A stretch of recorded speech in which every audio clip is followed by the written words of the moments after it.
你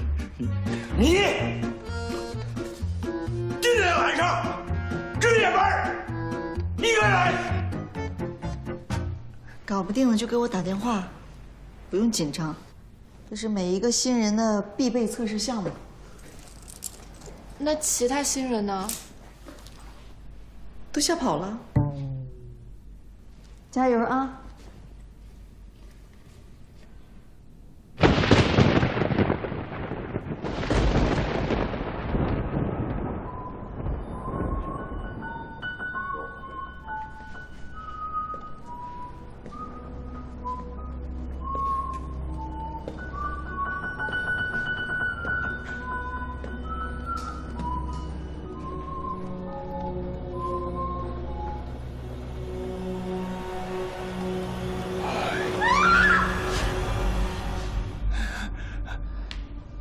我是车队司机杨林，他们都叫我小四川，很高兴认识你啊。3月，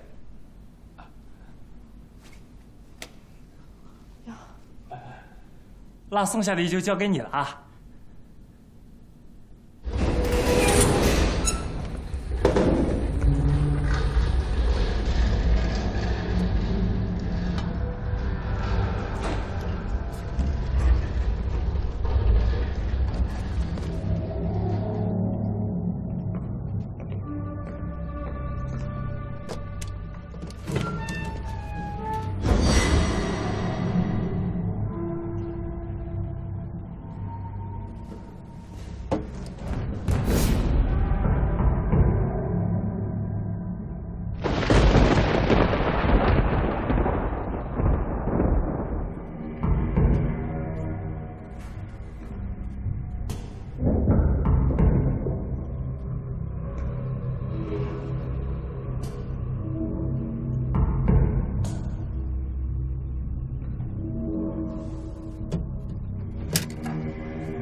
好冷啊！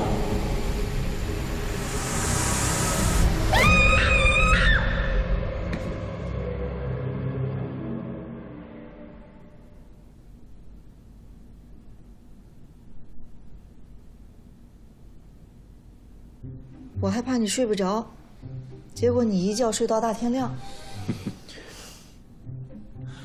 昨天晚上睡得跟死了一样，叫都叫不醒。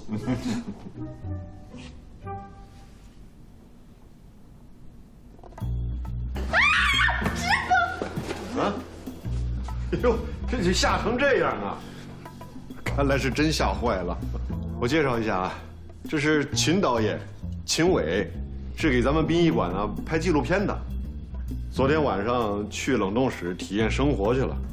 这是我们这儿整容班新来的学徒赵三月，小姑娘昨天呢是第一次值夜班，正巧碰到你了，吓坏了这是。秦伟，不好意思啊，吓到你了。三月，你过来握手啊！你，这是秦伟导演，别害怕，怕什么呀？啊，来，不好意思。来，接下来你还有些什么安排？准备再拍点什么素材？拍一个葬礼吧，从筹备到完结。哦，行，没问题。三月陪着。啊？怎么了？你正好跟着熟悉一下工作的流程，哪儿摔倒就从哪儿爬起来啊！人才。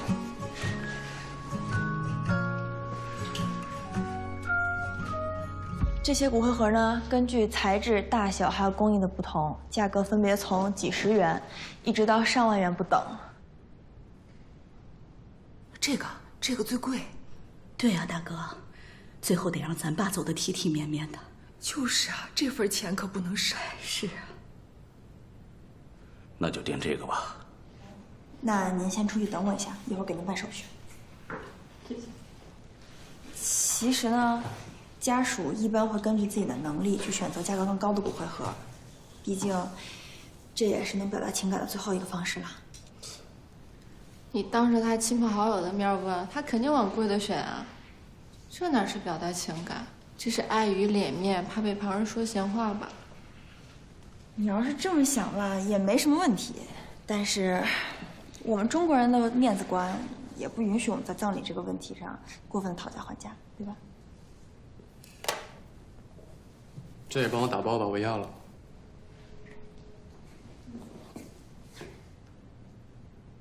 这么便宜啊？你也来一个。没钱。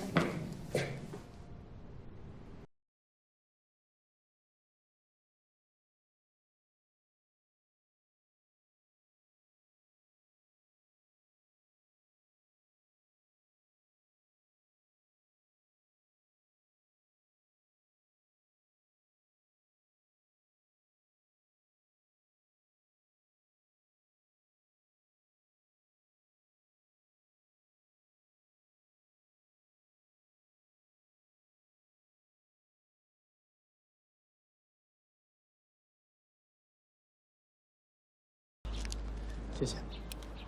饼干。不用，我吃这个就可以了。维生素不能当饭吃吧？是止痛药。怎么了？不舒服啊？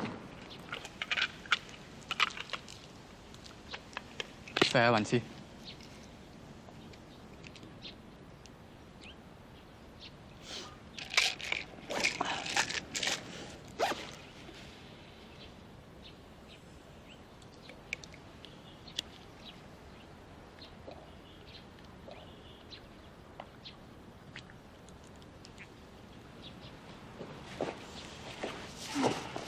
真好。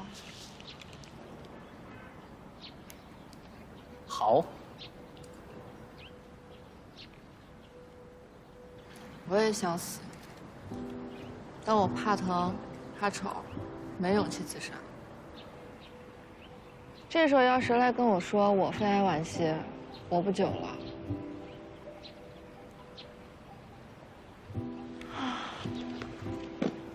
那我肯定平躺下来，什么都不做，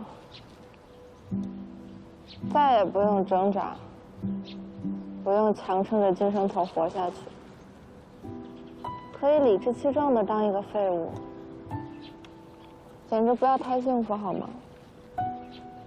我以为你好歹会安慰安慰我呢。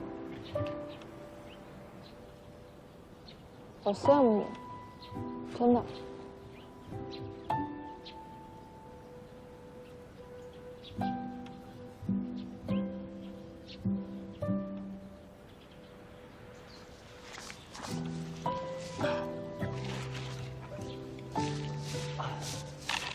下午陪我去北郊墓园吧，